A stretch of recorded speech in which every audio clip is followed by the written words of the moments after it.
ป้อน้อยป้อนานป้ออุ้ยแม่อุ้ยที่รับฟังรายการจากสถานีวิทยุกระจายเสียงพระพุทธศาสนาแห่งชาติและสังคมขึ้นเพื่อการศึกษาพระพุทธศาสนาและวัฒนธรรม FM 104.50 เมกะเฮิรตซ์จากวัดไฟหินวัดไฟหินตั้งอยู่หลังมหาวิทยาลัยเชียงใหม่ตำบลสุเทพอำเภอเมืองจังหวัดเชียงใหม่หลังมช.เนอะพี่น้องท่านผู้ฟังก็เป็นสถานีวิทยุของพี่น้องคนฟังทุกท่านเป็นเจ้าของที่เราจะต้องช่วยกันทนุบำรุงพี่น้องท่านผู้ฟังอากาศมันเปลี่ยนกำเดียวอากาศเย็นกำเดียวร้อนกำเดียวหนาวกำเดียวฝนตก สถานีมันใจ24 ชั่วโมง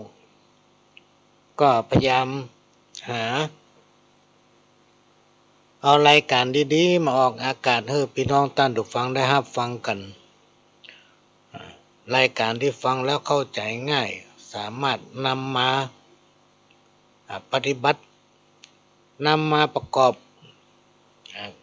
กับการงานของพี่น้องท่านผู้ฟังได้เอาไปพลิกแพลงสิ่งที่เรารู้ก็จะได้รู้เพิ่มสิ่งที่เราบ่เข้าใจก็จะได้เข้าใจแล้วก็จะได้นำเอาวิถีพุทธวิถีธรรมเข้าสังคมชุมชนทางสถานีก็พยายามหารายการที่เหมาะๆนะครับมาออกอากาศให้พี่น้องท่านผู้ฟังถึงบ้านถึงจองและก็เป็นประจำทุกวันพฤหัสตั้งแต่เวลา3 ทุ่มไปถึง4 ทุ่มก็จะมาพบปะกับพี่น้องท่านผู้ฟังวันนี้เข้าก่อนเวลาหน่อยสัญญาณถ้าจะตัดทั้งปุ้น ก็เลยมาพบปะพี่น้องท่านผู้ฟังก่อนเวลาตั้งแต่เวลานี้ไปจนถึง4 ทุ่มก็มาพบปะกับปู่หลวงสว่างธาตุอินทร์จันทร์ประธานเครือข่ายกองทุนแม่ของแผ่นดินจังหวัดเชียงใหม่และ8 จังหวัดภาคเหนือก็จะนำเอาสาระสปะมาเล่าโอ้สู่กันฟังพี่น้องท่านผู้ฟังร้อยอันปันเรื่องเอามาฝากเป็นข้อคิดให้พี่น้องท่านผู้ฟังได้รับฟังสิ่งไหนที่ฟังแล้วมันมีประโยชน์หันว่ามันเข้าท่าก็ไม่ได้สงวนลิขสิทธิ์เนอะพี่น้องท่านผู้ฟังสามารถนำไปปรับใจกับชีวิตประจำวันของท่านได้และสิ่งไหนที่ออกไปแล้วมันทำให้พี่น้องท่านผู้ฟังแสลงใจบ่ค่อยม่วนใจก็ต้องขอสุมาภัยเพราะไม่ได้มีเจตนาไปว่าคนนั้นคนนี้เนอะพี่น้องท่านผู้ฟังต้องขอสุมาภัยแล้วหลายๆอย่างที่มีหลายๆท่านเป็นท่านที่หูนำฝากว่าขอเอาไปอู้กันเนอะในโอกาสที่เราเป็นตัวแทนของเจ้าบ้านในโอกาสที่เราเป็นเจ้าบ้านและได้มีโอกาสมาอู้ทางวิทยุก็มีคนหลายผู้หลายท่านฝากมาอู้ก็อู้ไปพี่น้องท่านผู้ฟังไม่ได้มีเจตนาไปพาดพิงถึงคนนั้นคนนี้ก็ต้องขอสุมาภัยถ้ามันทำให้แสลงใจทำให้ฟังแล้วมันม่วนใจนะผู้ดำเนินรายการก็มีเจตนาที่อาจจะทำให้ท่านมาม่วนอกมาม่วนใจ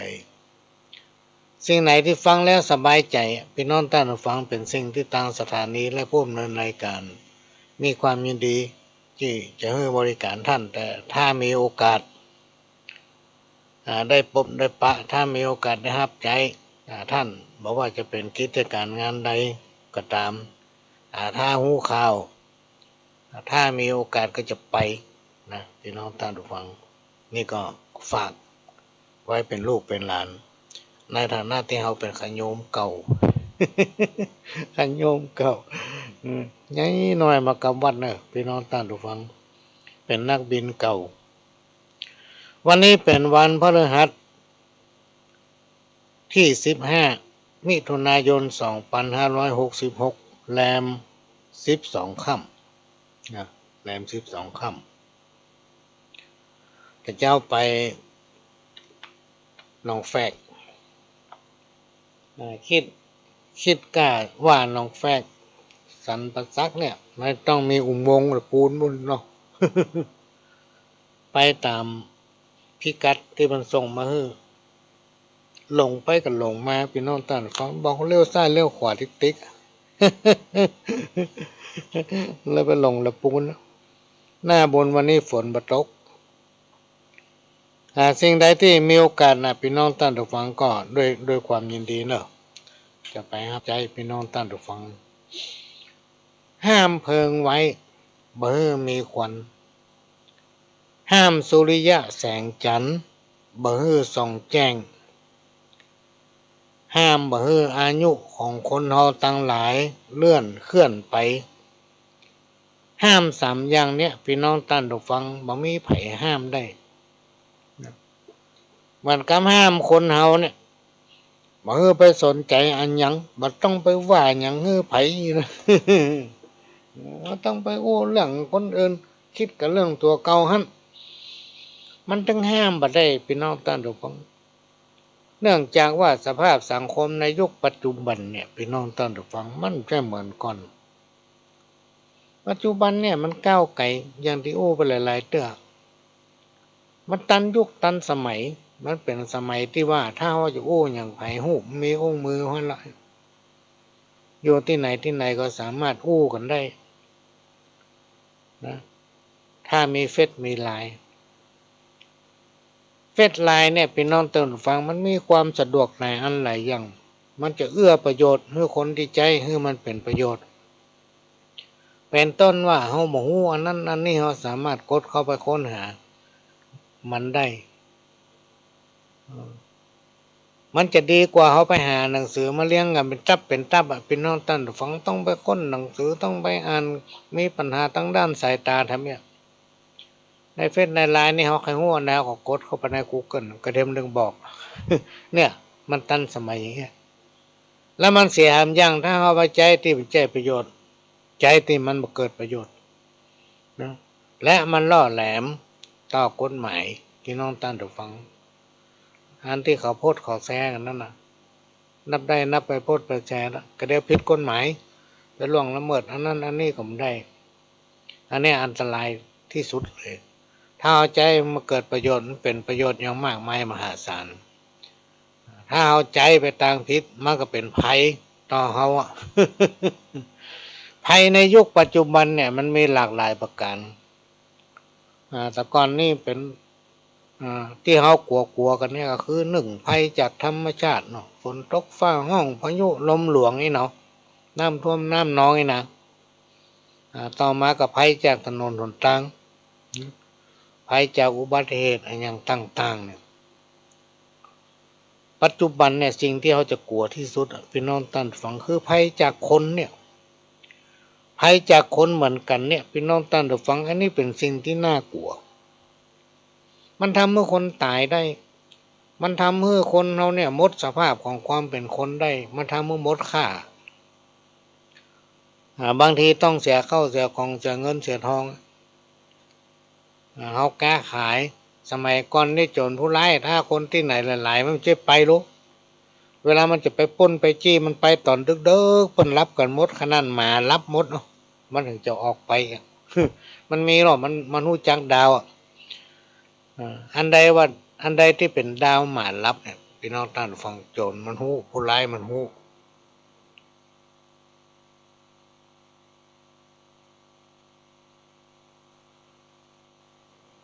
สมัยบัดเดี๋ยวนี้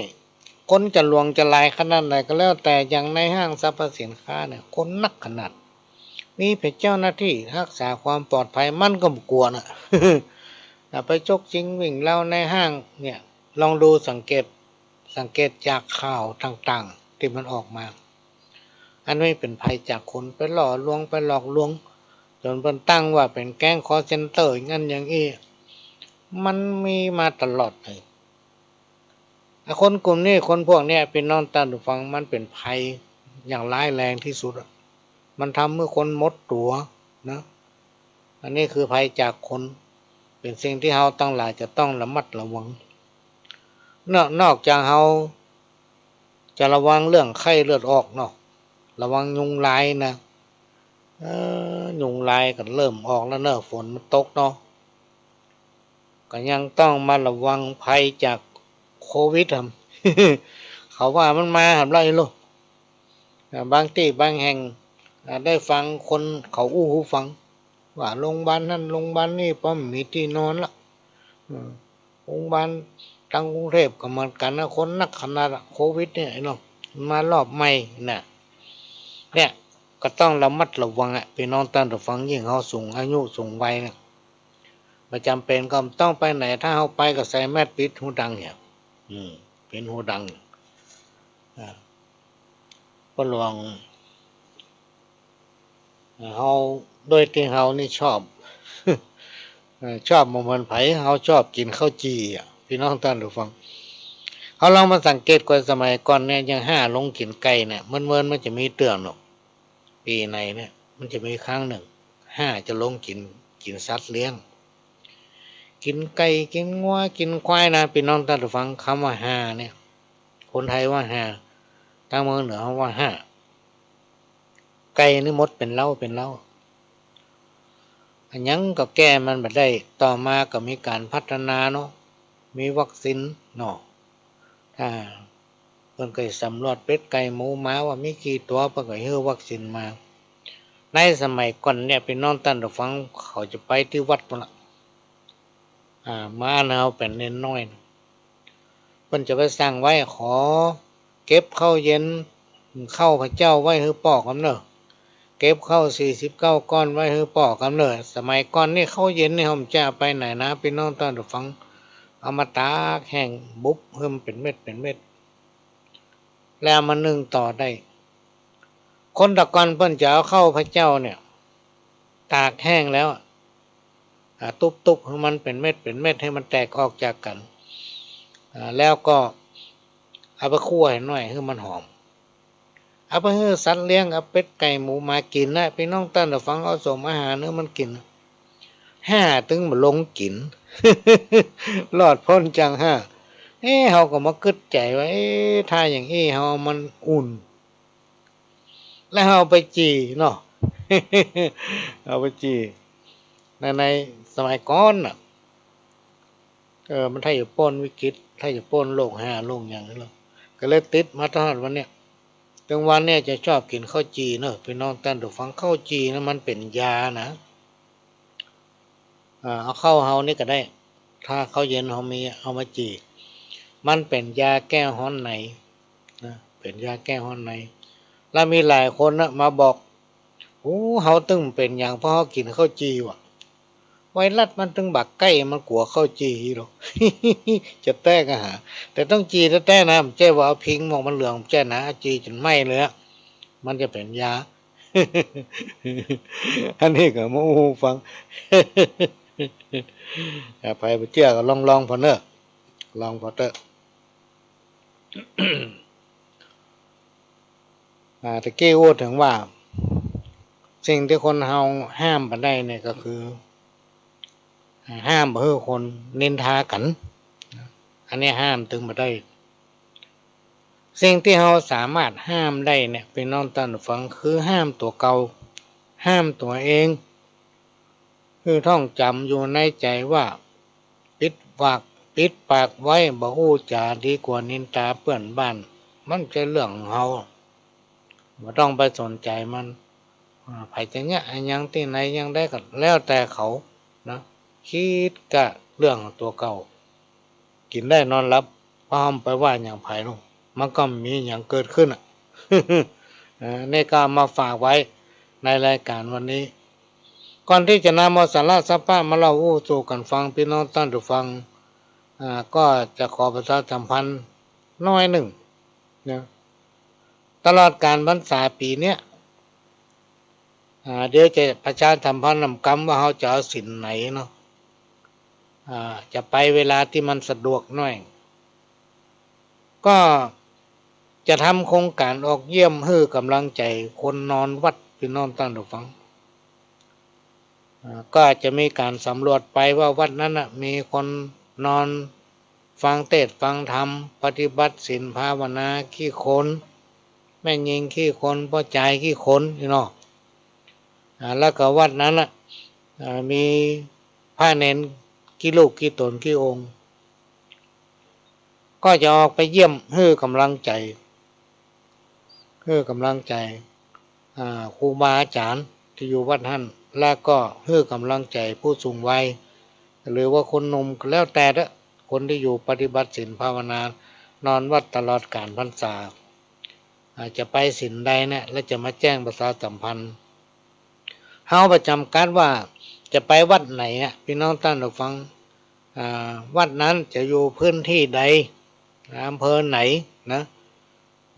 ส่วนมากจะเป็นวัดรอบนอกเนาะที่เราจะไปนี่นะในเมืองนี่มันไป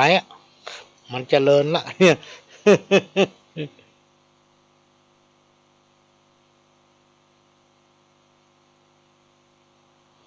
ท่านใดที่มีความประสงค์จะร่วมเป็นเจ้าภาพสมมติเราจะไปวัดนั้นวัดนี้อาจจะมาแจ้งให้ว่ามีคนนอนวัดกี่คนพอใจคนไม่ยิงกี่คนวัดนั้นมีพระสงฆ์ของเจ้ากี่ลูกกี่ตนกี่องค์ก็จะมาแจ้งให้รู้แล้วถ้าท่านใดที่เป็นเจ้าภาพก็จะให้ไปตัวนะพี่น้องท่านฟังไปตัวไปตานไปมอบด้วยตนเองนะแล้ววัดที่เราไปนั้นก็ต้องต้อนรับอันอย่างสักอย่างอยู่ปกติธรรมดาของท่านนั่นแหละเขาจะไปเอี่ยวหาแต่ขอให้เตรียมประวัติของวัดไว้ตั้งสื่อจะมีสื่อไปตัววัดนั้นก็จะต้องให้สัมภาษณ์ว่าวัดเนี่ยตั้งมาเท่าใดนะตั้งแต่วันนั้นมาจนถึงวันนี้มีตู้เจ้าหลวงกี่ตนนี่เนาะ มีตู้เจ้าอาวาสกี่ตนวัดที่มีพระมีเนนกี่ลูกกี่ตนกี่องค์มีสถาจาบันนักน้อยขนาดไหน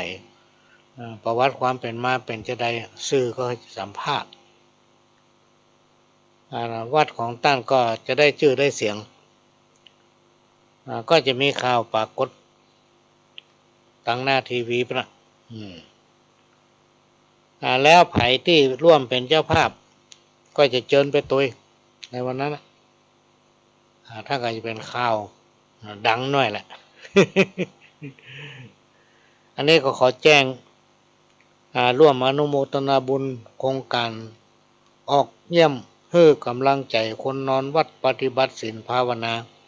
9 วัดเป็นน้องท่านผู้ฟัง9 วัดแต่เขาจำไปวันเดียวเขาอาจจะไปศีล1-2 วัดกา3 วัดกาแล้วแต่ระยะเวลาการเดินทางแต่ว่าตลอดการพรรษาจะมี9 วัดอันนี้ก็ขอประชาสัมพันธ์แจ้งเชิญร่วมอนุโมทนาในกิจกรรมนี้โดยพร้อมเพรียงกันและสิ่งที่สำคัญที่สุดพี่น้องท่านผู้ฟังก็ฝากสถานีวิทยุ FM 104.50 ของวัดฝ่ายหินไว้เนาะเพราะว่ามันเป็นสถานีที่เฮาตั้งหลายเป็นเจ้าของท่านบ่ต้องไปที่สถานีก็ได้หรือบ่ต้องไปพบปะไผสักคนก็ได้ไปที่ธนาคารพี่น้องท่านผู้ฟังไปบอกให้เจ้าหน้าที่ธนาคารว่าโอ้ยแม่จะโอนสตังค์บำรุงสถานีเพื่อเพิ่นจะได้ไปซ่อมบำรุงสถานีวิทยุที่แม่ฟังทั้งวันเนี่ยที่แม่เป็นเจ้าของเนี่ยนี่เนาะบอกหมายเลขบัญชีธนาคารฮือเปิ้นสถานีวิทยุ FM 104.50 เมกะเฮิรตซ์หมายเลขบัญชีก็คือธนาคารกสิกรไทยเนี่ยพี่น้องท่านฟังสาขาน้อย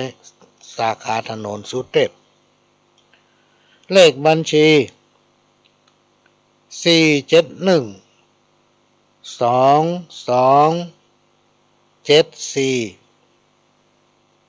927ธนาคารกสิกรไทยสาขาถนนสุเทพเลขบัญชีสถานีวิทยุ FM 104.50 เมกะเฮิรตซ์วัดฝ่ายหิน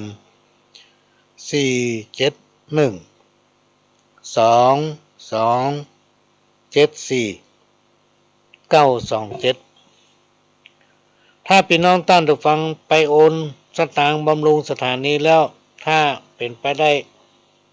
ก็แจ้งมาทางโทรศัพท์เห็นน้อยหนึ่งแจ้งทางปหลวงเนี่ยหรือว่าจะส่งสลิปมาทางไลน์ก็ได้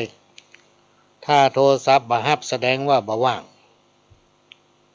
และขณะที่เข้ารายการพี่น้องท่านผู้ฟังโทรเข้าโทรศัพท์ตั้งโต๊ะนี่053110 638อันนี้มันจะกดง่ายหน่อยแต่มันต้องกด053นำเนาะ053110 638เป็นเบอร์ที่จัดรายการอยู่ประเดี๋ยวนี้ท่านสามารถโทรมาได้แต่เวลาออกรายการไปแล้วท่านไม่ต้องโทรเนอะพอมาเจอตัดเข้าแฟกซ์ปุ่นเสียงสตางค์บันไดอันนี้เสียงต่างบันนักเหมือนตัวใดก็ได้เพราะมันแบบเสียงสตางค์นักไม่ใช่เหมือนมือถือนี่มันเป็นไลน์นะพี่น้องท่านผู้ฟังถ้าท่านโทรประติดแสดงว่าบ่ว่างบางทีได้อยู่แต่มันบ่ว่างช่วงนี้ก็มีงานนักบางคนจำว่าโอ้ยากการทำงานล่ำเรือไปตายเหรอ ก็มันตายบัดได้นะไงเนาะเป็นเบอร์ไลน์ท่านก็ส่งไลน์มาไว้ก่อนจะนอนหรือว่าตื่นเจ้าก็จะมาพอว่ามีไผส่งไลน์มาพ้องตอบได้ก็จะตอบประสานโทรปิกไปได้ก็จะโทร0817065056อันนี้มือถือแต่ต้องขอสุมาบางเตื้อมันจะฮับมาได้อยู่แต่บอกว่างอย่างว่านะแต่ในห้องทรงนี้053110 638ท่านโทรมาได้คณะที่จัดรายการถ้าออกรายการละมันต้องจัดมันต้องโทร มันต้องโทรเพราะมันจะมีไผฮับมันจะตัดเข้าแฟกซ์อันนี้ก็เป็นเรื่องที่นำมาเล่าสู่กันฟังเด้อพี่น้องท่านผู้ฟัง คืนคมหัวใจห้ามละไทยห้ามปิดเส้นทางชีวิตโศกล้ำเลือหลายเมื่อตัวอายนี้ต้องมาจากหายละเฮือน้องอยู่ได้บ่ไหวโศกเศร้าเกิดหาอะไรหวังเมินคุ้มเท่าสองแห้งเฮารวมคิดสองสายใจสองสายใยสองใจรวมสิทธิ์ติดตามอยู่สู่พอแห่งได้ลูกสืบเชื้อ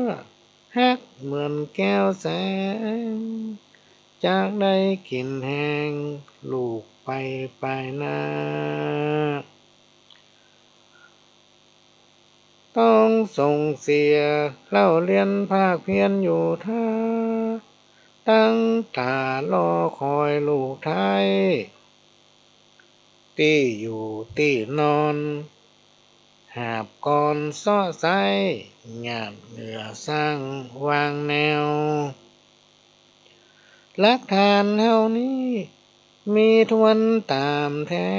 วเป็ดไก่หมูแมวก็เลี้ยงอยู่กุม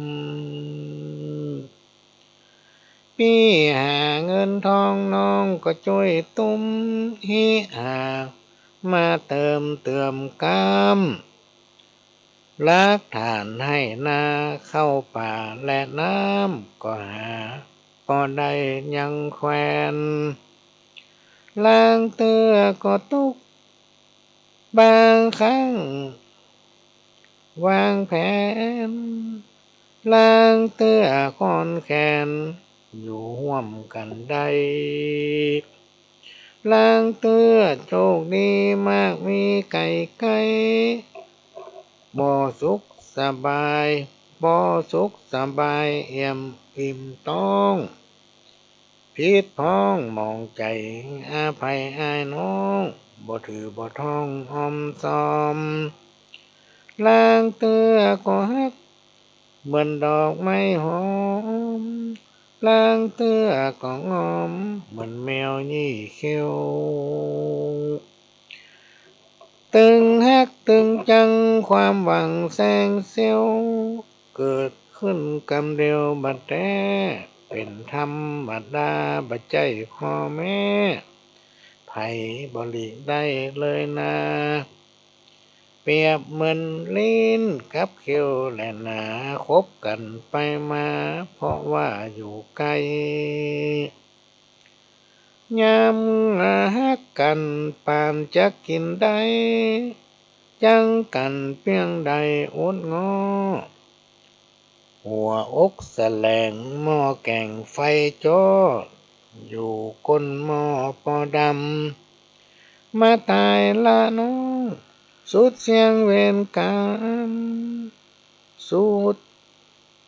ที่สุดกรรมเสาะหามาอูเคยหันหน้ากันถึงวันต่อสู้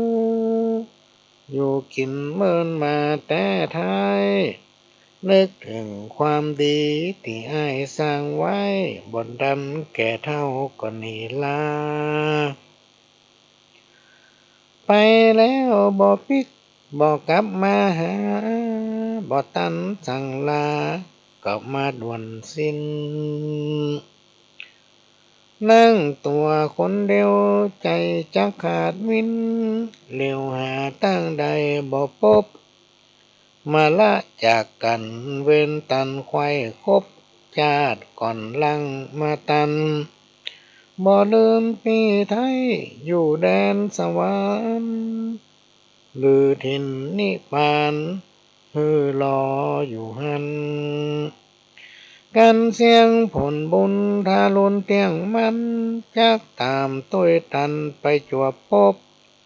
ถึงดวงสวรรค์ก็ยังถึงดวงวิญญาณก็ยังเขาลบ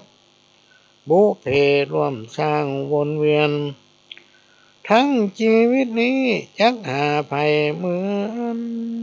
มือนดาวคู่เดือน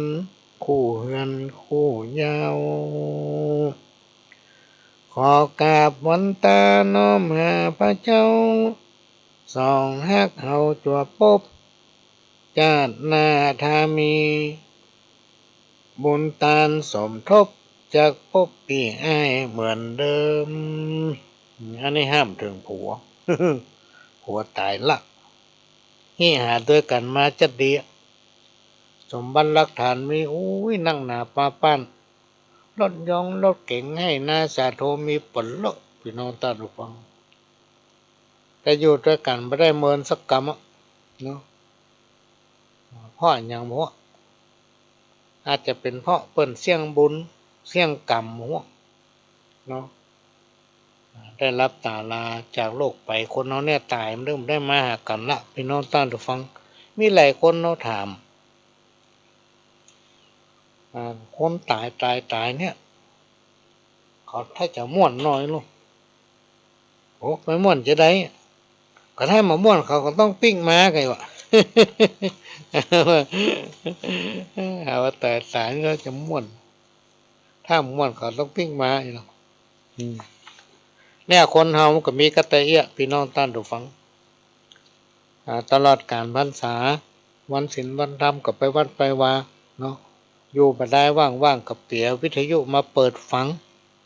ก็มีคนขอวิทยุมาหลายเครื่อง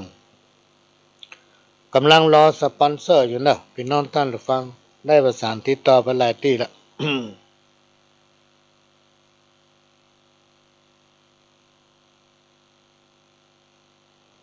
คนที่เปิ้นเคยอุปถัมภ์เปิ้นตายไปแล้วแต่ก่อนเคยจะมีการเอาวิทยุมาแจกเพิ่นว่าเปิ้นซื้อไว้แล้วซื้อไว้ไหนบ่ฮู้เอามาฮู้ตอนหลังนี่เปิ้นตายไปแล้วก็ติดตามแผนมันได้ละเพราะเปิ้นอยู่เมืองนอกพุ่น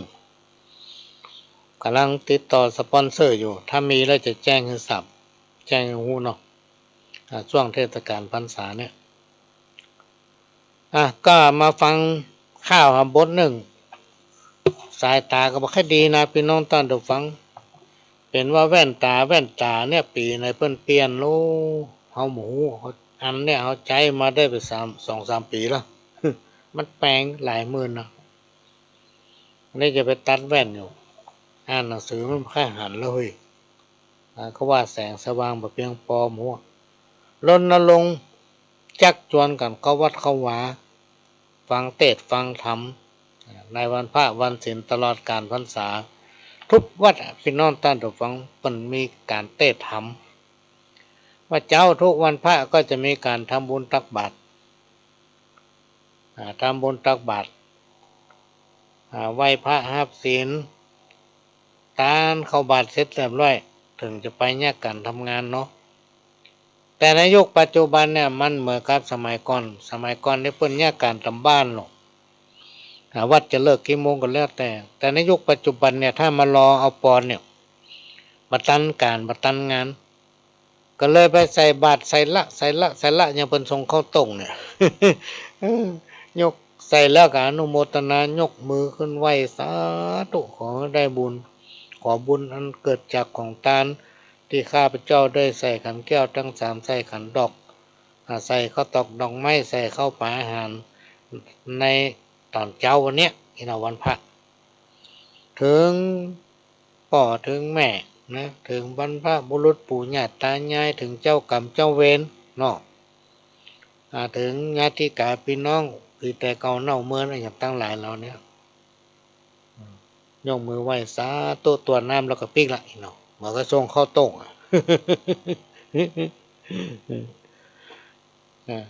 นั่นหลายๆคนที่เป็นพอมีเวลาถ้าวันศีลวันธรรมมันตรงกับวันหยุดเป็นก็หยุดไปฟังเทศน์ฟังธรรม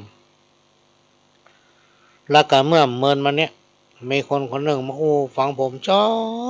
บไปฟังธรรมในวันพระวันศีลแบบแต่บ้านเพิ่นขายของธรรมดาถ้าบ้านเป็นร้านค้าขายของชำเนี่ยพี่น้องท่านผู้ฟังมันจะได้ขายดีกับมาเจ้ากับมาแรงอย่างวัดก็เลิกค่ำบ่พอทุกเจ้าเปิ้นก็ซ้ำเอาภาวนาทำเหมือนว่าที่บ้านก็มีคนเนาะมีไปช่วยขายของที่บ้านลาบว่ะกันนี้ถึงไปแล้วเนาะ อันนี้ก็แจ้งประชาสัมพันธ์เนาะกาโมกันฟังถ้าไปที่ไหนก็จะไปนำเรียนครูบาอาจารย์ว่ากันนี่มันถ้าภาวนาเหมือนสถานลาบจะไว้ มาฟังข่าวบนนี้ยกมือสาวันตานอบน้อมแตนดวงดอกซ่อมขยอมหอมไก่หมู่เฮาเจ้าพุทธบริสุทธิ์ผ่องใสประเพณีไทยรวมใจเตื่อมตุ้มวันศีลวันธรรมแนะนำอบอุ้มเป็นหมู่เป็นจุมตัวทิศมีกิจกรรมร่วมทำร่วมคิดมีจิตเปี่ยมด้วยศรัทธาขอเชิญพี่น้องเพื่อนป้องวงศาเข้าวัดเข้าวาเอาอาใหญ่น้อยใส่บาตรทำบุญอุดหนุนเกี่ยวก้อยทำตามหีบหอยก่อนนั้นฝากผู้สูงไว้น้อยใหญ่ทุกชั้นอย่าปิดกันวัดว่าโบราณว่าไว้ใจได้แต่หนาตี้แก่ชราเพราะว่ากินข้าวแก่เพราะเกิดเมินหลงเพลินแต่เล่าวัดว่าบ่เอาใจนึกอย่าอวดพันหลังว่ายังแข็งปึกอย่าลึกดื้อด้านเกินไปพ่องก็บวชมาแล้วพองแผ้วสดใสพอถึงสูงไว้เปลี่ยนใจเสียจ้อยเกยบวชเกยเฮียนภาคเฟียนแต่น้อยเลยละหีบหอยหมดลึงกรรมสวดกรรมทำเกยจำทราบซึ้งไปอยู่ก้นบึ้งมดเฟิมบากินก็เน่าเหมือนเข้าติดเหิมบาเล่าก็ลืมเหมือนยิบยืมบ่ได้ถ้าเฮาสนใจอยู่ไกลอยู่ใกล้ถึงยากอย่างใดถึงหูพิจารณาปัญหากระทู้ฟังเปิ้นอู้ถึงวันควรมีวาระพบปะสังสรรค์จาม่วนงันผูกฟันเกี่ยว เกี่ยวข้อง งานวัดงานวาอู้จาถูกต้องทำตามทำนองทุกครั้งมีการมีงานกินตานบัญญังแปลงจิตใจตั้งดีงามอันใดหมูมันอู้มันถามแล้วจับใจความติดตามเพื่อได้มีการงานใดตึงไก่และใกล้ขอให้มันไปเติมกำมันเข้าวัดวาอู้จากล่าวย้ำจะได้อ้ำอึ้งเลยนะมันเฮียนมันหูมันดูศึกษาวิชาปัญญาควรหามาแท่งมีปัญหาใดจักได้เป่งแจ้งหูจักไกวแยงแบ่งไว้หากมีปัญหาก็สามารถใช้รับรองแก้ได้ทันทีประสบการณ์นั้นมีศักดิ์มีสีอู้จ่าพาทีเป็นที่เชื่อได้ลูกหลานนับถือยกมือน้อมไว้จะไปทิศทางใดม่วนนักฝากผู้สูงไว้ขอใจไฟมักตั้งหลักฮือได้เนิ่นนายเพราะวัยเฮานั้นนับวันอับเสาอย่าหลงมัวเมากินเหล้าเมาเหล้าหน้าอายวงวานลูกหลานตานเต้าเขาจะว่าเฮาเลอะเทอะทำตัวบันดีนั่นมีเปิดเลอะขอเตอะอย่าได้งมงายอย่าได้เด้อล้านกว่ามันจะสายเพื่อหูพอไว้เพื่ออายพอเท่าช่วยกันแนะนำศีลธรรมพระเจ้าตั้งใจรับเอาธรรมะสิ่งใดบดีฮื้อหนีเลิกละคงจะอยู่ได้สบายเนาะ แต่เนอะพี่น้องท่านทุกฟังท่านใดบดีเนี่ยจะไปใกล้ที่ว่ามันบดีเนี่ยจะไปใกล้ถ้าเราเข้าไปใกล้มันอาจมีปัญหานะพี่น้องท่านทุกฟังทำเขาเดือดร้อนไปตัวถ้าเขาไปใกล้เขาหนีมันเนี่ยปัญหาก็มีเขาก็อยู่ได้สบายความทุกข์ความเดือดร้อนเนี่ยมันเป็นสิ่งที่คนเราหลายๆคนบ่ต้องการนะไปถึงบ่ต้องการนะถ้าหัวตั้งนั้นมันทุกข์เขาถึงไปลงมันก็ว่าเพิ่นบอกว่าตั้งนั้นมันเป็นป่าหนามเลยเขาลงไปย่ำมันก็ปักตีนเขาถ้าเอาใครหนามปักตีนกับถ้าไปย่ำน้อยเดียวท่านนะและคนตะก่อนในเวลาคนเฒ่าคนแก่ปู่อุ้ยแม่อุ้ยปู่ป้าลุงเอาอาเพิ่นสอนอย่างนั้นจะไปย่ำอันนี้จะไปทำมันบ่ดีเขาก็ว่าสืบตามกันมามันบ่ดีไปมือเนี่ยแล้วในยุคปัจจุบันลองไปบอกคนละอ่อนมันบ่ดีเนอะแต่มันถามว่ามันเป็นจะได้ ต้องมีเหตุผลให้เขามาฟังข้าวทำบทหนึ่งอันนี้ปันบอกว่าเป็นข้าวประวัติเรื่องกรรมลองฟังคนเฮานี่เกิดมากรรมมันตั้งตัวก้นมากรรมมันเป็นเงาตามตัวเฮาเนี่ยพี่น้องท่านทุกฟังกรรมเกิดจากการกระทำไผเนี่ยอย่างใดได้อย่างนั้นแล้วกับไผก็แต้นไผบ่ได้ตัวพี่น้องท่านทุกฟังมาฟังพอยกมือสาวันตากราบไหว้กูลพระปฏิมาวันตาท่านเจ้าธรรมะโวหารขอวานกราบเก้าจักไข่สำเนาก่าวจี้กรรมของคนเฮานี้หนอพ่อหันเดียวนี้สับสนปนปี้ตีหนังกรรมของคนมนุษย์บ่สุดหวังกรรมเก่าก็ยังจุ่งฟังแก่เท่าพระพุทธองค์ดำลงแลกเก้าสร้างไว้หมู่เฮานี่บ่พ้นกรรมไผเว้นมันตัวตันหนีบย่นมันสาวสืบเส้นตัวมากรรมคนเฮานี้มีแน่นนักหนาสุดแต่หงยารักษาบ่ได้กันกรรมมาเถิงลอดเถิง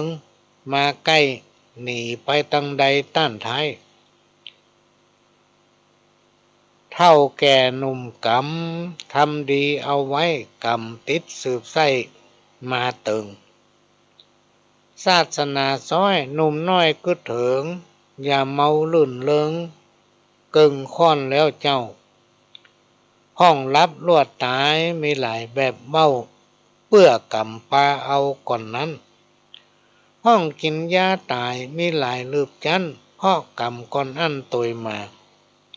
นี่ตึงมาโป้นบันดลตยหาวาสนาปาไปบ่ว่าหนุ่มเท่าเรื่องกรรมนี้หนอวอนขอพระเจ้าบ่ได้บรรเทาผ่อนไว้กรรมไผเวรมันตยตันตั้นไทยหนีถึงบ่ได้สักลายหูวันเกิดแต่มันแน่ใจวันตายบอกว่ายิงใจตั้งหลายเนอเจ้าห้องฟ้าผ่าตายยิงใจแก่เท่ากรรมหลังตยตันลากปัดสุดแต่พระสงฆ์องค์เน้นอยู่วัดยังตัดอันลากไปนี่ตึงบะโป้นคนเฮาสมัยจุ่งทำดีไปสืบไว้ภายหน้าทุกคนมีกรรมนำมาปลูกป้าเมื่อกรรมจักป่าไปหนองไว้ตามพระพุทธาสอนมาข้อใจอยู่ร่วมกันได้เป็นกูลสร้างความดีไว้บ่ได้หายสูญมีบาปกับบุญบ่สูญฝุ่นหญ้าความตายนี่หนอบ่รออยู่ท่าจาดทำมาบ่เว้นกันกรรมมาถึงเติงมาหนีบเกณฑ์มันตยตามเส้นนำมาเพื่อเหลือกันไว้อย่าได้อิจฉาจะไปนินทาจากขวัญเหล่าต้านมีการมีงานช่วยเจือจานเจ้าบ้านจะไปเลือกงานนั่งจดชีวิตคนเฮาเอาเมาหมดอดช่วยสร้างความดีฮักชื่อฮักเสียงไว้มีศักดิ์ศรีตายแล้วยังมีคนที่กราบไหว้มีทรัพย์สิ่งของเงินทองบาทใต้ตายได้อย่างไปพี่น้องฝากความอาลัยไว้กับเพื่อนพ้องมันถูกต้องศีลธรรมของดเว้นโลภะโมหะเป็นกรรมเขาได้นำกรรมมาอวดอู้ความดีของคนยากจนทุกผู้เขาจักอินดูสืบไว้และนายเฮยอันนี้เพิ่นโอ้ถึงประวัติเรื่องกรรมคนเฮาเนี่ยเกิดมาเพราะกรรมที่เฮาสร้างไว้นะบางคนก็ว่าเป็นเพราะบุญที่เฮาได้สร้างไว้ได้เกิดมาปะพบกัน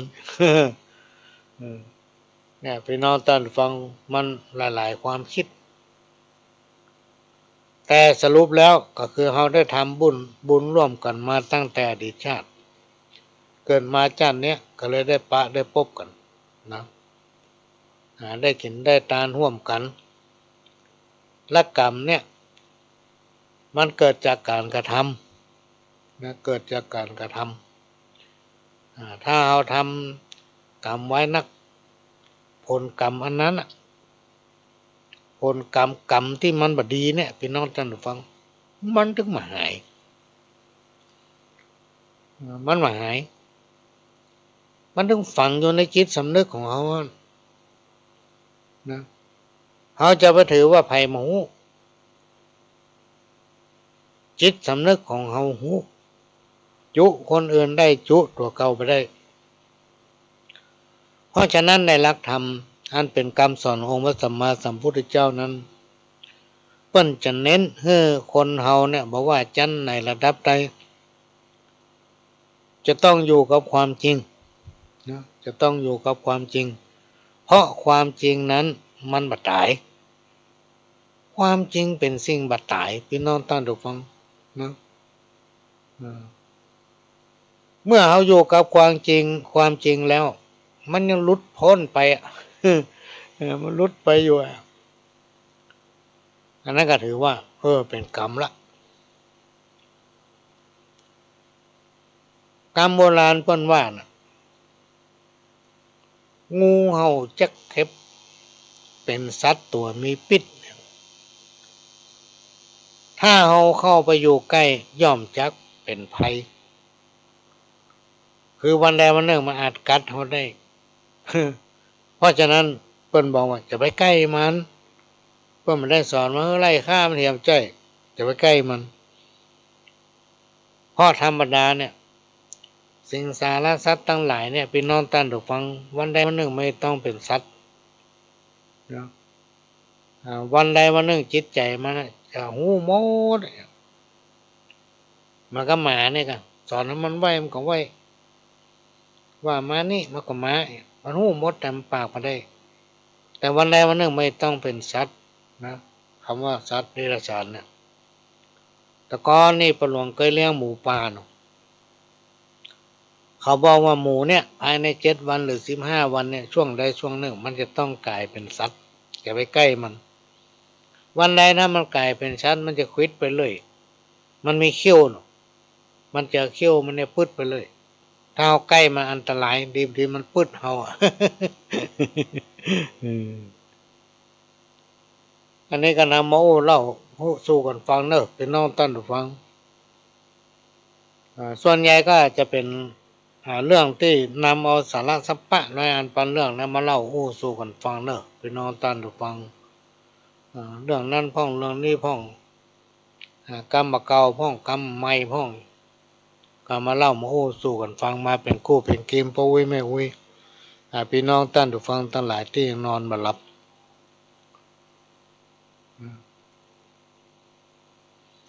การกระทำสิ่งใดเพียงเพื่อเอาตัวรอดอาจจะทำให้ได้รับความพินาศได้อย่างคาดบ่ถึงดังนั้นก่อนที่เราจะคิดจะทำสิ่งใดลงไปเนี่ยพี่น้องท่านฟังต้องกึดให้ดีก่อนกึดแล้วทำนะกึดให้ดีแล้วทำอันไหนที่เป็นว่าบ่ดีจะไปเนี่ยนะจะไปเนี่ยแต่มันเป็นธรรมดาของคนน่ะพี่น้องท่านฟังเฮาก็เป็นคนเปิ้นก็เป็นคนเนี่ยเหมือนกับกรรมที่เป็นว่าสีตีนยังหูพลาดจ้างเนี่ยตีนมาเล็กบ่เล่นมันยังเผลิดลงหลุม การมั่วสุมอยู่กับคนบดีย่อมมีโอกาสเปลี่ยนอุปนิสัยใจคอของคนคนนั้นเป็นคนบดีได้โดยง่ายตรงกันข้ามกับคนที่เปิ้นมีพื้นฐานจิตใจสูงพี่น้องท่านผู้ฟังเมื่อได้ยินได้ฟังเรื่องดีนะหรือว่าเรื่องไม่ดีเปิ้นจะอยากนำไปพิจารณาแต่ถ้าหากใครมีอุปนิสัยพื้นฐานทางด้านจิตใจต่ำพี่น้องท่านผู้ฟัง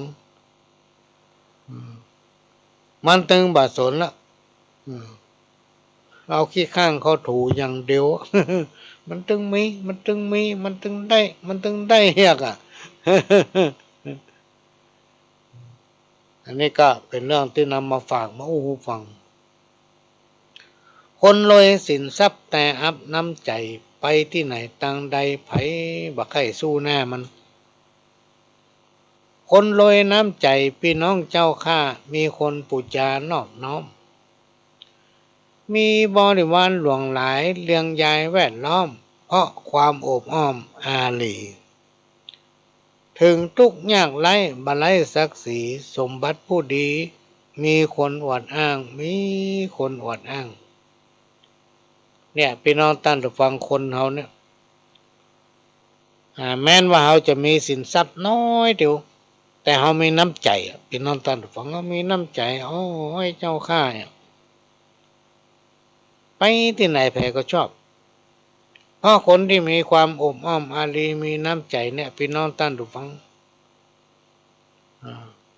ถ้าไผได้ได้จ่าได้พบได้ปะทำเมื่อเกิดแสงสว่างเพราะจะได้ยินแต่สิ่งที่ดีๆคนที่อับน้ำใจเนี่ยพี่น้องท่านผู้ฟังถ้าไปไหนต่างใดเนี่ยไผไม่ค่อยชอบสู้เพราะอย่างเพราะมันเป็นคนที่อับน้ำใจ บ่มีความยินดีอย่างกับไผสักคนคนนี้อาบน้ำใจนี่เป็นคนที่ใจแคบเป็นคนที่ใจดำดำอย่างมินหม้อมีคนมาโอ้ฟังว่าโอ้ยิ่งกว่ามินทำซ้ำไหมเรา นี่ขนาดไหนมั่วนะขนาดดำยิ่งกว่ามินหม้อเสลียมบักแขวงถึงแม้นว่ามันจะขมคนเฮาตั้งหลายก็ยังนิยมเอามากินกับลาบกับซ่าจาดพริกขี้หนูบ่ถ้าอวดอู้ลองจิ้มดูจักหูนะคนแปลงตาไหล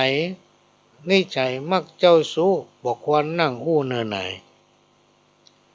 แม้นไม่จะอ่อนก้อมเพราะผมมีดเหลาคนที่หูเบาระวังจะโดนหลอกต้มจะโดนเปิ้นหลอกต้มคนสอบซอกแทรกหูแหลมแต่ใบอู้เรื่องเปิ้นสะปะบัดทีเรื่องของตัวแต่งลืมแต่งหลงเรื่องที่บ่งงก็คือเรื่องของเปิ้นเจ้าบ้านอันนี้เป็นกรรมที่เปิ้นแต่งแต้มเขียนไว้พี่น้องท่านผู้ฟังพริกขี้หนูในยุคปัจจุบันเนี่ยมันต้องมีรสพริกสักหน่อยเขาจะเก็บมันหนุ่มไหมครับเวลามันแก่เขาก็บอกว่ามันตันละบัดตันละเดี๋ยวมันร่วงหมดอ่ะเห็นหรอ แก่เข้าเอาไว้กินสุกเป็นบวบไปเหียเนี่ยแม่นแต่พริกก็ยังเปลี่ยนพันธุ์ไปละชื่อว่าพริกบ่ได้มีรสเผ็ดนะในยุคปัจจุบันเนี่ยมันสมกับกรรมที่เพิ่นว่าเนี่ยจาดพริกขี้หนูประท่ามาอู้ลองชิมดูก็หู้เมื่อว่ามันเผ็ด ถ้าคนที่แปลงตาไหลเนี่ยพี่น้องท่านผู้ฟังมักจะเป็นคนเหลวไหลเจ้าชู้อู้กับเรื่องมันแท้ถ้าเขานั่งอู้มาแล้วมันเสียเวลาเปิ้นก็เลยบอกว่าบอกควรนี่นั่งอู้กับเขา ไม้จะอ่อนบ่อ่อนนี่อยู่ที่มีดนะมีดเหลาประเด็นละอ่อนบ่ฮู้จักละพี่น้องท่านฟังมีดเหลาเพราะมันสหพอเนี่ยแล้วบ่ใครมีคนเอามาเหลาไม่เหลาตองร้อนหั่นคิดว่าเขานั่งจักตอกเนี่ยละอ่อนมาหันโอ้มันพอเอาจะไม่ยากนะมีจะจับมือนะในยุคปัจจุบันนี่ก็บ่ค่อยมีคนนั่งจักตอกหะเพราะว่ามีเครื่องจักร เครื่องจักรตอกเนี่ยในยุคปัจจุบันเนี่ยมันตันสมัยแล้วทำกรรมหนึ่งคนที่หูเบาเนี่ยพี่น้องท่านผู้ฟังไผอู้อย่างมาเชื่อหมดเวลาเปิ้นประกาศข่าวตั้งสถานีโทรทัศน์ก็ดีตั้งวิทยุก็ดีเวลาเปิ้นออกรายการข่าวมิดหน้านี่ปิดวิทยุเนี่ยปิดโทรศัพท์เนี่ยปิดโทรทัศน์เนี่ยดูก็อย่างหมูพอตกตาตัวมาโดนเปิ้นหลอกหัวละโดนเปิ้นต้มเปิ้นบอกแก๊งคอเซ็นเตอร์แก๊งคอเซ็นเตอร์บอกฟังบ่เชื่อโดนหลอกโดนต้มจนได้ก็ให้ระวังเถอะไปนอนต้านฟ้าเนี่ยภัยจากคนมนุษย์กลางวันนี่เริ่มมีแล้วนะมีนักตุยถ้ามาโทรศัพท์หาเฮามันจะบอกว่าอย่างนั้นอย่างนี้บางทีมันยังหูจักชื่อเฮาด้วยซ้ำหูจักนามสกุลหูจักกระชื่อ แต่หูมันไปได้เบอร์โทรที่ไหนมานะว่าเฮาไปติดนี่หั่นติดนี่หั่นบางทีก็จวนบางทีก็หลอกขายอันนั้นนี่เฮาถ้าไผพอมีสตางค์น้อยโอนให้มันก็เดี๋ยวมันได้เลขบัญชีเฮาละดูดเอาสตางค์เฮาไปหมด เพื่อเฮาคิงมีละอันนี้คือภัยจากมนุษย์นี่ก็เอามาฝากไว้เนอะพี่น้องท่านฟังในฐานะที่เขาก็เป็นคนเฮาก็เป็นคนจะไปเฮ้อขอหลอกขอต้มได้ง่ายๆ เหมือนกรรมที่คนเฒ่าเป็นเล่าไว้วันนั้นถึงวัดมีตุลุงอยู่ตนเดียวแล้วเปิ้นกำไปคุกคีกับไผเปิ้นมายินดียินให้อย่างกับไผ และในวัดวันนั้นมันจะมีวิทยุโทรทัศน์วัดส่วนใหญ่เนี่ยพี่น้องท่านฟังมันจะได้ดูข่าวดูอย่างนะโดยเฉพาะอย่างวัดหลวงเปิ้นเพิ่มมีวิทยุโทรทัศน์อย่างเนี้ย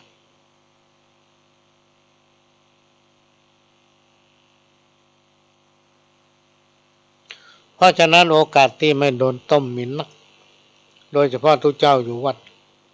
โอ้หลวงพ่อผมจะมาแก้บนมาถึงผัวถึงเมียเอาสลัดเอาไม้กวาดเอาน้ำคู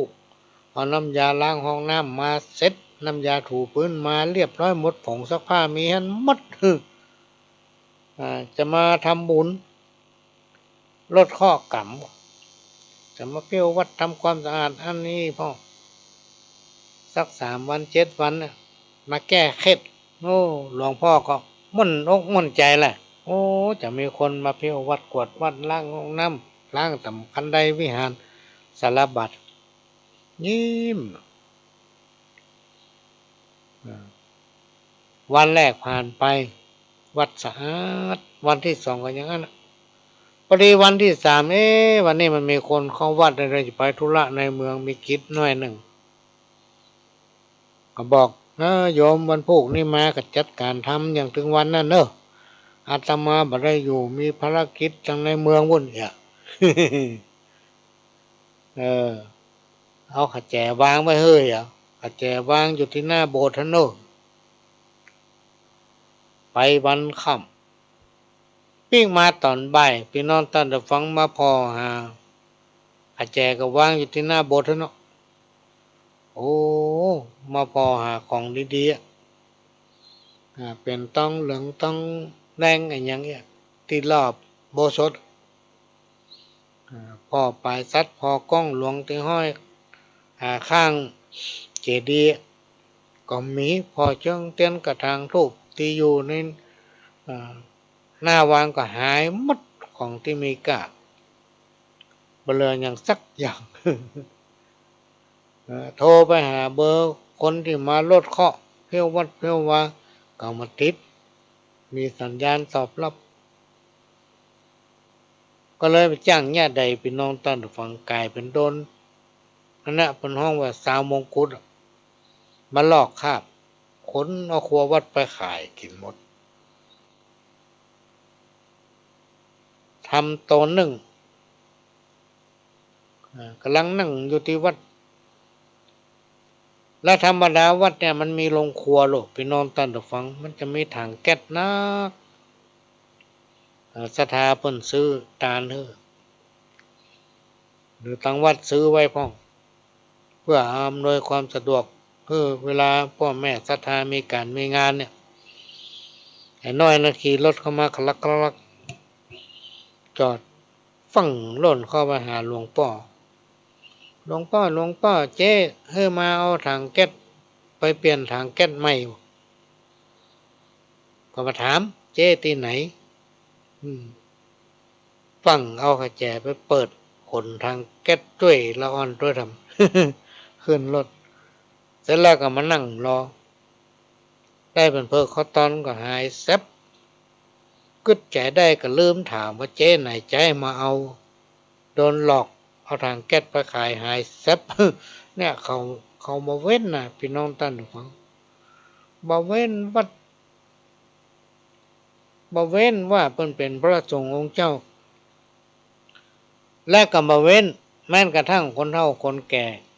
โดยเฉพาะปล่อยให้แม่อุ้ยอยู่บ้านคนเดียวนะระวังเด้อมีอยู่รายหนึ่งขับรถจันดีผูกนกไทยแต่งตัวงามโอ้ผมอยู่ห้างอันนั้นร้านอันนี้อีพี่ใจผมมาเอาโทรทัศน์บ้านเนี่ยไปเปลี่ยนโทรทัศน์ใหม่ โอ้นี่จอแบนซ้ำก็หาซื้อมานี่นะถึง10,000 20,000ก่อนเนี่ยเนี่ยอีพี่ให้มาไปเปลี่ยนใหม่ เอิ้นคนตามบ้านมาช่วยกันยกใส่รถให้เพิ่นเอาไปหายซับ โตแมลงลูกปิ้งมาจ้ำได้ใจไผมาเลยเนี่ยพี่น้องท่านฟังภัยที่มันเกิดจากมนุษย์น่ากลัวมาฟังข้าว ข้าวทำบทหนึ่ง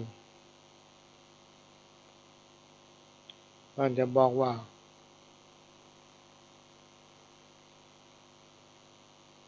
นี่จากไผ่มุดเขียนมาเนี่ยนี่ไม่ได้เก่าแต่เป็นน้องตั้นฟังก็เดี๋ยวก็มาอ่านให้ฟังเนาะทำรอบหนึ่งตั้นใดที่จะส่งข้าวมาเพื่อเป็นการเผยแพร่ก็ส่งมาได้เนอะเผยแพร่แล้วตั้นใดที่จะเอากรรมที่อู้หรือว่ากรรมจากในหนังสือที่ปู่หลวงแต่งแต้มเขียนไว้นะไปเผยแพร่ต่อก็มันได้สงวนลิขสิทธิ์เนอะพี่น้องตั้นฟังตั้นสามารถนำไปเผยแพร่ได้มีหลายคนมาขอถึงบ้านเลยนะพี่น้องตั้นฟังด้วยความยินดีเอาไปได้สงวนลิขสิทธิ์โดยเฉพาะพุทธศาสนาของเขาเนี่ยพี่น้องตั้นฟังมันจะมีลิขสิทธิ์มันมีลิขสิทธิ์ในศาสนาอื่นเนี่ยพี่น้องตั้นฟังเพียงแต่เขาอู้ถึงไปแล้วเดือดร้อนละเดือดร้อนละอันนี้ก็นำมาฝากเนอะพี่น้องตั้นฟังว่าความอบอ้อมอารีเนี่ยมันมีขอบเขตที่จำกัดพี่น้องตั้นฟังจำกัดขนาดในยุคปัจจุบันเนี่ยโดยเฉพาะถ้าไปล่วงละเมิดไผ่เนี่ยตามกฎหมายเนี่ยเป็นอาญาแต่เขาอยู่ตามบ้านตามห้อยทำตนไปตามหีบที่ปู่ย่าตายายเขาปฏิบัติสืบตามกันมาเนี่ยโดยยึดเอาถ้อยทีถ้อยอาศัยยึดเอาคุณธรรมมานำปฏิบัติโดยเฉพาะธรรมะขั้นพื้นฐานเนี่ยพี่น้องตั้งฟังศีล5 ข้อเนี่ยถ้าเอารักษาได้เนี่ยทำมันอย่างกำผิดกฎหมายสักข้อนะผิดสักข้อถ้าจะไปยึดเอากฎหมายเป็นหลักก็มันมีเป็นปันข้อบอกกฎหมาย ศีลธรรมขององค์พระสัมมาสัมพุทธเจ้านั้นมันอยู่มาได้คู่กับบ้านเฮาเมืองเฮาเนี่ยพี่น้องท่านฟังคู่กับศาสนาเฮาเนี่ยคู่กับพระแก้วเจ้าทั้ง3 ประการมาหลายพันปีแล้วบ่มีเก่าใหม่อยู่เสมอเปิ้นบ่ได้ห้ามเพียงแต่เปิ้นแนะนำว่าอันไหนที่มันบ่ดีนะเว้นนะมันก็ป้ายติดตามถนนหนทางเพราะว่าทางโกงถ้าเฮาบ่โกงตกเหวก็ เนี่ยพระพุทธศาสนาของเฮานั้นมีธรรมะอันเป็นคำสั่งสอนที่ครูบาอาจารย์เพิ่นค้นหาพระสงฆ์องค์ในยุคปัจจุบันก็แต่ก่อนใช่เหมือนกันเรื่องนี้เพิ่นค้นหาเอาธรรมะข้อดีๆเนี่ยเพื่อมาสอนมาบอกกับคนทั้งหลายแล้วไผจะฟังบ่ฟังไผจะเชื่อบ่เชื่อนั่นอยู่ในสิทธิของไผของมันถ้าคนใดเชื่อนำปฏิบัติได้ดีเหมือนกันคู่คนนะพี่น้องท่านผู้ฟังเท่าที่เราสังเกตพอจากประสบการณ์เนี่ยสามารถที่ยืนยันได้ว่าถ้าไผทำดีได้ดีถ้าไผทำบ่ดีก็ได้บ่ดีแม้นว่าวันนี้มันจะกินได้นอนหลับวันพรุ่งมันตึงอยู่ในบ่ม่วนเพราะในจิตสำนึกมันหูคนอื่นบ่หูแต่จิตสำนึกของตัวเองนั้นหูอันนี้ก็มาบอกเขาฟังเด้อพี่น้องท่านฟังได้มาสอนขณะนี้พี่น้องท่านผู้ฟังก็กำลังรับฟังรายการสาระสัพพะจากทางสถานีวิทยุกระจายเสียงพระพุทธศาสนาแห่งชาติและสังคมเคลื่อนเพื่อการศึกษาพระพุทธศาสนาและวัฒนธรรม FM 104.50 เมกะเฮิรตซ์วัดฝ่ายหินซึ่งเป็นสถานีของพี่น้องคนฟังทุกท่านเป็นเจ้าของที่เราจะต้องช่วยกันทนุบำรุงพี่น้องท่านผู้ฟัง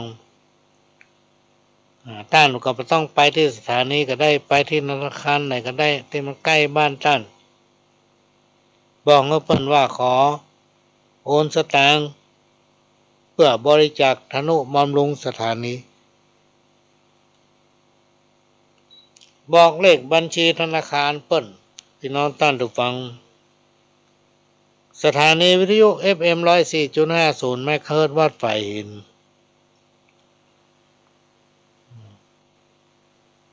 หมายเลขบัญชีธนาคารกสิกรไทยถนนสุเทพหมายเลขบัญชี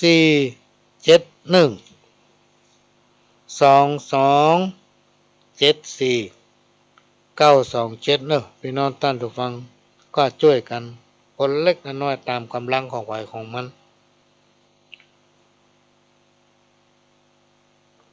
เพื่อตั้งสถานีจะได้นำมาทนุบำรุงสถานีและท่านก็สามารถแจ้งในการโอนปัจจัยหรือบริจาคสตางค์มาทางรายการของพ่อหลวงนี่ก็ได้ถ้าคณะที่จัดรายการนี้ก็โทรเข้าที่โทรศัพท์ตั้งต้น110638 แต่เวลาออกรายการแล้วท่านมันต้องโทรนะเพราะว่ามันจะมีแผลครับมันจะตัดเข้าแฟกถ้าท่านโทรมามันก็ออกวิทยุปะ บางคนนี่นั่งด้วยกันนั่นนิ่งกันโทรมึงโทรแล้วมึงโทรแล้วก็มึงยังบัดโทรเนี่ย ถ้าเป็นมือถือท่านก็ส่งไลน์ทิ้งไว้ละไว้ถ้าเมื่อเจ้าก็ดีเมื่อแรงก็ดีถ้ามีโอกาสหรือว่าก่อนนอนก็จะไล่เปิดออกถ้ามีโอกาสก็จะตอบหรือว่าจะโทรไปส่วนมากก็ได้อยู่พี่น้องท่านฟังแต่มันหมอว่างภารกิจอย่างผีเบามุนักแตะนักว่านี่ก็ขอแจ้งประชาสัมพันธ์ได้ร่วมโดยช่วยกันตามกำลังของฝ่ายของมันและตลอดการพรรษาในปี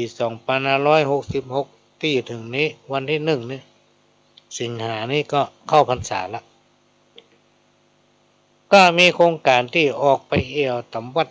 รอบนอกชนบทบอกว่าจะเป็นอยู่ในอำเภอไหนอาจจะไปศีลใดศีลหนึ่งถ้าจะยกเว้นศีลใหญ่ศีลหลวงก่อนที่จะไปวัดไหนก็จะนำมาแจ้งประชาสัมพันธ์ว่าเราจะไปวัดไหนก็จะต้องศึกษาแล้วก็สอบถามวัดนั้นว่ามีคนนอนวัดปฏิบัติศีลภาวนาฟังเทศน์ฟังธรรมกี่คนในวัดนั้นมีพระสงฆ์องค์เจ้ากี่รูปกี่ตนก็จะไปเยี่ยมถ้าทางวัดก็ต้องเตรียมมาอย่างสักอย่างเพราะเขาจะไปเยี่ยมไปเอวหาคนเฒ่าคนแก่เพื่อเพื่อกำลังใจใครที่เป็นเจ้าภาพเจ้าศรัทธาก็จะเชิญไปร่วมเชิญไปร่วมก็จะมีการประชาสัมพันธ์ทางสื่อวัดนั้นก็จะมีชื่อมีเสียงพี่น้องท่านฟังคนทั้งหลายก็จะได้ฮู้อันนี้ก็เป็นเรื่องนำมาประชาสัมพันธ์ว่าจะให้กำลังใจช่วยเหลือกันสร้างความเจริญรุ่งเรืองให้กับพระพุทธศาสนาด้วยการส่งเสริมให้กำลังใจคนดีให้กำลังใจผู้ที่มีความเสียสละไปนั่งปฏิบัติศีลภาวนาเพื่อค้นหาเพื่อนำเอาธรรมะอันเป็นคำสั่งสอนองค์สมมาสัมพุทธเจ้ามาบอกลูกสอนหลานในยุคปัจจุบันเนี่ยจิตใจของคนเฮามันเปลี่ยนนะพี่น้องท่านทุกฟังเปลี่ยนเป็นนักขนาดเลยขนาดว่าขี่รถพอหน้ากันมาได้ พอหน้ากันมาได้ไม่ปัญหาหยังวะไม่ได้มีปัญหาหยังลงหญ้าให้กันเลย ขนาดหลานนะฆ่าอุ้ยฟังข่าวได้2 วันมาเนี่ยหลานฆ่าอุ้ยเพราะอย่างผลิตยาบ้ามาโอ้ถึงยาบ้าก็ได้รับเกียรติจากทางอำเภอเมืองเชียงใหม่เปิ้นก็ทำโครงการขยายโอกาสอบรมทางคุณธรรมจริยธรรมชั่วโมงแรกพูดถึงเรื่องคุณธรรมชั่วโมงต่อไปก็พูดถึงเรื่องสิ่งเสพติดที่เป็นภัยต่อชาติต่อสังคมมันทำลายคนยาเสพติดมีพิษเหลือหลายมันล้างทำลายตึงบะเลือกนะในวันที่ถึงเนี้ยก็มีโอกาสจะได้ไปพบปะกับผู้ที่นะครับการอบรมด้วยความเต็มใจนะครับการประสานวันนี้ไปมาเวลามันหมดละพี่น้องท่านผู้ฟังก็มีความจำเป็นที่ต้องนำรายการนี้จากพี่น้องท่านผู้ฟังไปก่อนขอให้พี่น้องท่านผู้ฟังทุกคนทุกท่านกินได้นอนหลับอยู่นี้มีสุขมากันคู่คนจากกับผมประหลวงสว่างท่าดินจันทร์ขอสวัสดีครับ